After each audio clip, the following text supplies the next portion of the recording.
Visionary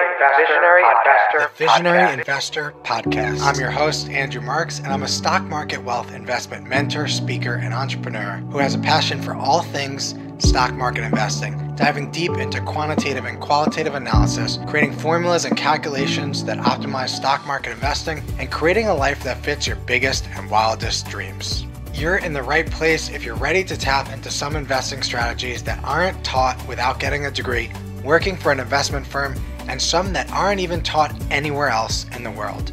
Find deeper clarity on your investments and what your future can hold.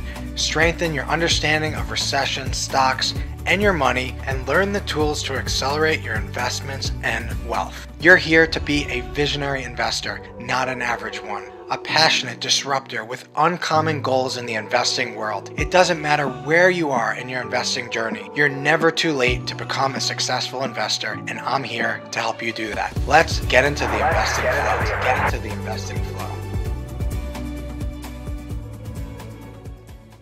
1,000% returns sound great, but I want to caution you on investing into the next best trend or companies that have been known to show very high returns. While you could certainly make a lot of money investing into some of these companies over the past 5 years, there's something else to look at here. So Tesla, you would have made around 63% annualized, which was a total return of $1,045. Advanced Micro Devices, also known as AMD, you would have made about 50% annualized, which was a total return of 660%. Nvidia, you would have made about 48% annualized, which was a total return of 614%. And Broadcom, you would have made about 29% annualized, which was a total return of 257%. So to put this into perspective, if you invested into the S&P 500, your annualized return would have been about only 10.4%, which was a total return of 64%. Now, if we look at a sample stock portfolio and we had 20% in each of the following stocks, Apple, Eli Lilly, Costco, Lululemon, Deere and Company, over the past 5 years, your annualized return would have been about 28.6%, which was a total return of 252%. So what am I trying to say here? Well, making 1,000% return sure sounds super enticing. This would be 10xing your money in just 5 years, or making 600%, which would be 6xing your money in just 5 years. This all sounds amazing, but I want to caution you. If you look further into these companies that have shown such high stock returns, you're going to see something in common.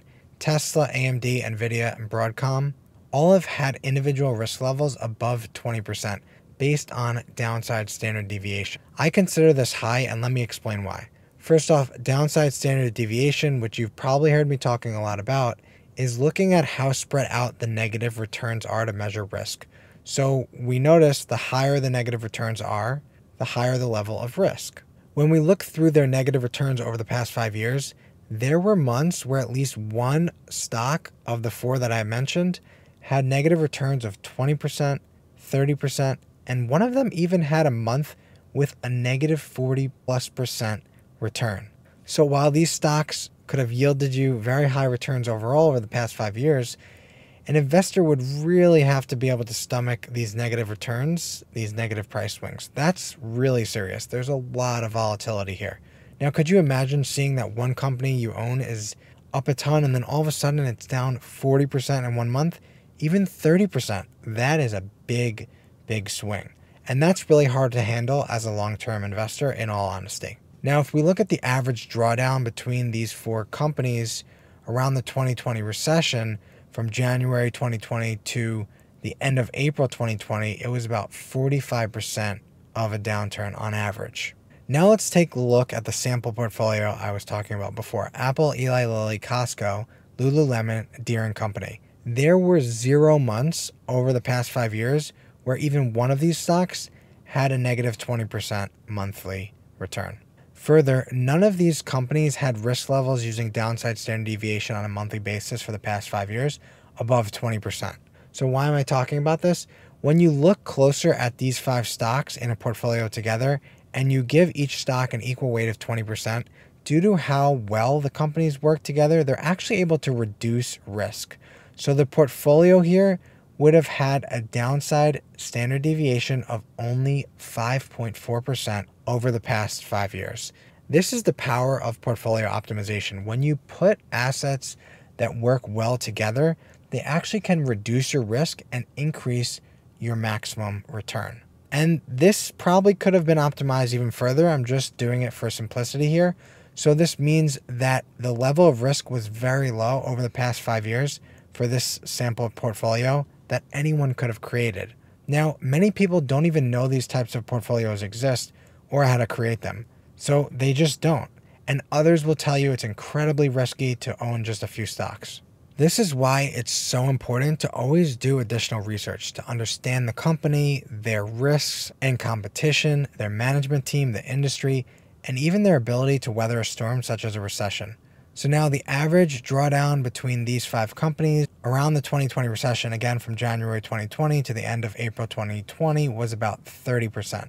15% difference between the other, and this may not seem like a big difference, but when we look at the downside standard deviation being much, much lower, it makes it a lot easier to stomach these negative returns. And during a recession, we expect companies not to perform well. Just for a comparison, the S&P 500 drawdown during the same period was about 34%. So the point is, it's possible to make great returns without taking on an incredible amount of risk. And while, of course, past performance doesn't predict future performance, these companies that I mentioned clearly have been doing something right to have had such great returns with low level of risk. That's, again, Apple, Eli Lilly, Lululemon, Costco, Deere and Company. When you hear of a very high return level, rather than just jumping right into it, do your research, figure out what's going on behind it. Sometimes things don't look so great under the hood. Other times they're going to look amazing. Be your own advocate and decide what works best for you and your goals. As a reminder, I'm not a financial advisor. This is not considered advice. This is for educational purposes only. Any opinion shared is my own, and I'm not recommending any stocks or investments. Thank you for listening to the podcast. Kindly subscribe and follow us on all other platforms at The Visionary Investor, and I hope you have a wonderful day.